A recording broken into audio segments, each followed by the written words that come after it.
toto je veľmi jednoduchá časť nastavovaní, kde si volíte lokáciu a languages, čiže krajinu, zobrazovania inzercie a druhých jazykov. Keďže v tomto prípade robíme samozrejme ešte do Slovenska, takže máme defaultne zvolený language location Slovakia a languages je defaultne zvolený teda jazyk Slovak, ale teda odporúčam samozrejme, keďže ste PPCčkári, tak určite viete, že je najvhodnejšie zvoliť všetky languages z dôvodu, že každý klient môže mať nejak inak nastavený webový prehliadač, respektíve samotný systém, operačný systém v jeho počítači.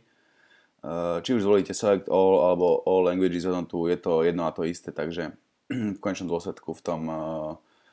tom nastavení kampane v samotnom AdWords určite po jej updatenutí z Blue Winstonu budú zvolené respektíve všetky languages.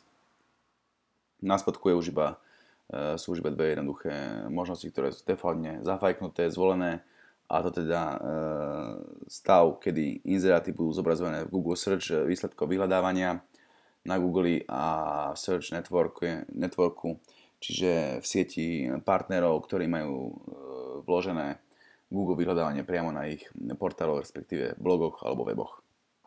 Môžete, nemusíte to použiť.